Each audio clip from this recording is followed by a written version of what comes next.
بسم اللہ الرحمن الرحیم۔ اطہر وائس کے معزز ناظرین حضرات، السلام علیکم۔ میرا نام ہے اطہر ریاض اور آپ دیکھ رہے ہیں اطہر وائس یوٹیوب چینل۔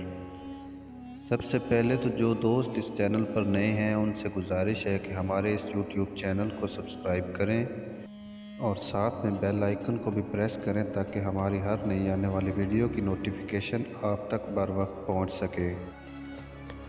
حضرت نواس بن سمعان رضی اللہ تعالیٰ عنہ فرماتے ہیں کہ ایک دن رسول کریم صلی اللہ علیہ وآلہ وسلم نے دجال کا ذکر کیا۔ چنانچہ آپ نے فرمایا کہ اگر دجال نکلے اور بالفرض میں تمہارے درمیان موجود ہوں تو میں اس سے تمہارے سامنے جھگڑوں گا اور اس پر غالب آؤں گا، اور اگر دجال اس وقت نکلا جب میں نہ ہوں گا تو پھر تم میں سے ہر شخص اپنی ذات کی طرف سے اس سے جھگڑنے والا ہوگا، اور میرا وکیل اور خلیفہ ہر مسلمان کے لیے اللہ تعالیٰ ہے۔ دجال جوان ہوگا، اس کے بال گھنگریالے ہوں گے اور اس کی آنکھ پھولی ہوئی ہوگی، گویا میں اس کو قطن کے بیٹے عبدالعزیز سے تشبیہ دے سکتا ہوں۔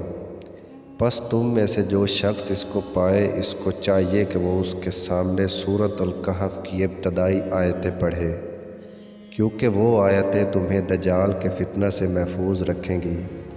یاد رکھو دجال اس راستہ سے نمودار ہوگا جو شام اور عراق کے درمیان واقع ہے، اور دائیں بائیں فساد پھیلائے گا۔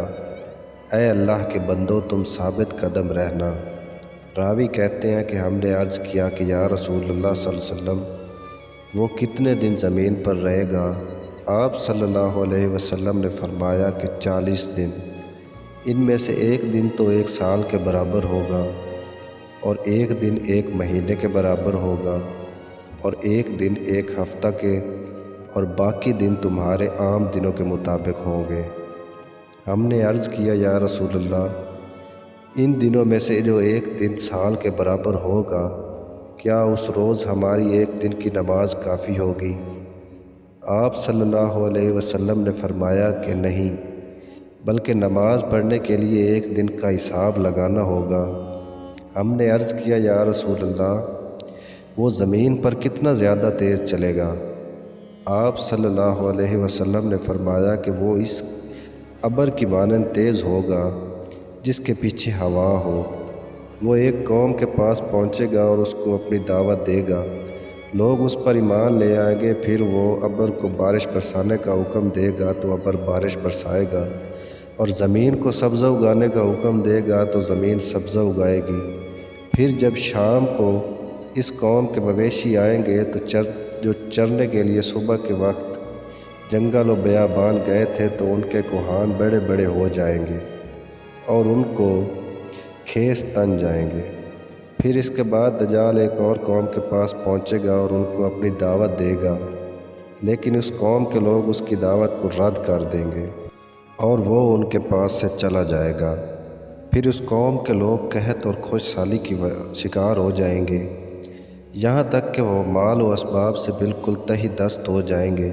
اس کے بعد دجال ایک ویران جگہ پر سے گزرے گا اور اس کو حکم دے گا کہ وہ اپنے خزانوں کو نکال دے، چنانچہ وہ خزانے اس طرح اس کے پیچھے ہوں گے جس طرح شہد کی مکھیوں کے سردار ہوتے ہیں۔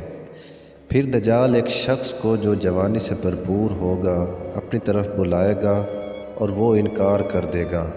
وہ اس پر تلوار کا ایسا ہاتھ مارے گا کہ اس کے 2 ٹکڑے ہو جائیں گے، جیسا کہ تیر نشانہ پر پھینکا جاتا ہے۔ اس کے بعد دجال اس نوجوان کے جسم کے ان ٹکڑوں کو بلائے گا، چنانچہ وہ زندہ ہو کر دجال کی طرف متوجہ ہوگا، اور اس وقت اس کا چہرہ نہایت بشاش، روشن اور کھلا ہوا ہوگا۔ غرض یہ کہ دجال کی فریب کاریاں جاری ہوں گی کہ اچانک اللہ تعالیٰ مسیح ابن مریم علیہ السلام کو نازل فرمائے گا، جو دمشق کے مشرقی جانب کے سفید مینارے پر سے اتریں گے۔ اس وقت حضرت عیسیٰ علیہ السلام زرد رنگ کے 2 کپڑے پہنے ہوئے ہوں گے اور اپنی دونوں ہتھیلیوں کو 2 فرشتوں کے پروں پر رکھ کر نازل ہوں گے۔ وہ جس وقت اپنا سر جھکائیں گے تو پسینے ٹپکیں گے، اور جب سر اٹھائیں گے تو ان کے سر پر چاندی کے دانوں کی مانند قطرے گریں گے جو موتیوں کی طرح ہوں گے۔ یہ ناممکن ہوگا کہ کسی کافر تک حضرت عیسیٰ علیہ السلام کے سانس کی ہوا پہنچے اور وہ مر نہ جائے، اور ان کی سانس کی ہوا ان کی حد نظر تک جائے گی۔ پھر حضرت عیسیٰ علیہ السلام دجال کو تلاش کریں گے یہاں تک کہ وہ اس کو باب لت پر پائیں گے اور قتل کر ڈالیں گے۔ اس کے بعد حضرت عیسیٰ علیہ السلام کے پاس وہ لوگ آئیں گے جن کو اللہ تعالیٰ نے دجال کے فتنہ سے محفوظ رکھا ہوگا۔ حضرت عیسیٰ علیہ السلام ان کو ان کے چہروں سے گرد و غبار صاف کریں گے اور ان کو درجات کی بشارت دیں گے جو وہ جنت میں پائیں گے۔ حضرت عیسیٰ علیہ السلام اس حال میں ہوں گے کہ اچانک اللہ تعالیٰ کی طرف سے ان کے پاس سے یہ وحی آئے گی کہ میں نے اپنے بہت سے بندے پیدا کیے ہیں جن سے لڑنے کی طاقت کوئی نہیں رکھتا، لہٰذا تم میرے بندوں کو جمع کر کے کوہ طور کی طرف لے جاؤ اور ان کی حفاظت کرو۔ پھر اللہ تعالیٰ یاجوج و ماجوج کو ظاہر کرے گا جو ہر بلند زمین کو پھلانگتے ہوئے اتریں گے اور دوڑیں گے۔ ان کی تعداد اتنی زیادہ ہوگی کہ جب ان کی پہلی جماعت بحیرہ طبریہ سے گزرے گی تو اس کا سارا پانی پی جائے گی۔ پھر جب اس کے بعد آنے والی جماعت کا وہاں سے گزر ہوگا تو کہے گی کہ اس میں کبھی پانی ہوتا تھا۔ اس کے بعد یاجوج ماجوج آگے بڑھیں گے یہاں تک کہ جبل خمر تک پہنچیں گے جو بیت المقدس کا ایک پہاڑ ہے۔ پھر کہیں گے کہ ہم نے زمین والوں کو ختم کر دیا ہے، چلو آسمان والوں کا خاتمہ کر دیں۔ چنانچہ وہ آسمان کی طرف اپنی تیر پھینکیں گے اور اللہ تعالیٰ ان کے تیروں کو خون آلودہ کر کے لوٹا دے گا۔ اس عرصہ میں خدا کے نبی اور ان کے رفقا یعنی حضرت عیسیٰ علیہ السلام اور اس وقت کے مومن کوہ طور پر رو کے رکھے جائیں گے، اور ان کے لیے بیل کا سر تمہارے آج کے 100 دیناروں سے بہتر ہوگا۔ چنانچہ اللہ کے نبی اور ان کے ساتھی یاجوج ماجوج کی ہلاکت کے لیے دعا جاری کریں گے، بس اللہ تعالیٰ ان کی گردنوں میں کیڑے پڑ جانے کی بیماری بھیجے گا جس سے وہ سب کی یکبارگی اس طرح مر جائیں گے جس طرح کوئی ایک شخص مر جاتا ہے۔ اللہ کے نبی حضرت عیسیٰ علیہ السلام اور ان کے ساتھی پہاڑ سے زمین پر آئیں گے اور انہیں زمین پر ایک بالشت کا ٹکڑا بھی ایسا نہیں ملے گا جو یاجوج ماجوج کی چربی اور بدبو سے خالی ہو۔ حضرت عیسیٰ علیہ السلام اور ان کے ساتھی اللہ تعالیٰ سے دعا کریں گے، تب اللہ تعالیٰ بگتی اونٹ کی گردن جیسی لمبی لمبی گردنوں والے پرندوں کو بھیجے گا جو یاجوج ماجوج کی لاشوں کو اٹھا کر جہاں اللہ کی مرضی ہوگی وہاں پھینک دیں گے۔ ایک روایت میں یہ بھی ہے کہ وہ پرندے ان کی لاشوں کو نیبل میں ڈال دیں گے اور مسلمان یاجوج ماجوج کی کمانوں، تیروں اور ترکشوں کو 7 سال تک چلاتے رہیں گے۔ پھر اللہ تعالیٰ ایک زوردار بارش بھیجے گا جس سے کوئی بھی مکان، خواہ وہ مٹی کا ہو یا پتھر کا اور خواہ صنوف کا ہو، نہیں بچے گا۔ وہ بارش زمین کو دھو کر آئینہ کی طرح صاف کر دے گی۔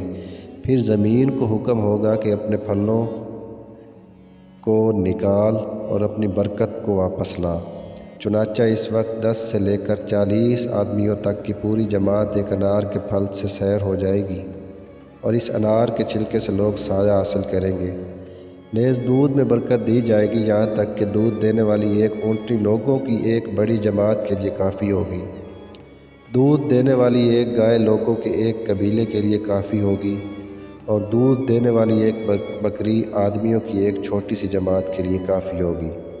بہرحال لوگ اس طرح کی خوشحال اور امن اور چین کی زندگی گزار رہے ہوں گے کہ اللہ تعالیٰ ایک خوشبودار ہوا بھیجے گا جو ان کے بغل کے نیچے کے حصے کو پکڑے گی، اور پھر وہ ہوا ہر مومن آدمی کی روح قبض کر لے گی، اور صرف بدکاروں شریر لوگ دنیا میں باقی رہ جائیں گے جو آپس میں گدھوں کی طرح مخلط ہو جائیں گے، اور انہی لوگوں پر قیامت قائم ہوگی۔ اللہ حافظ۔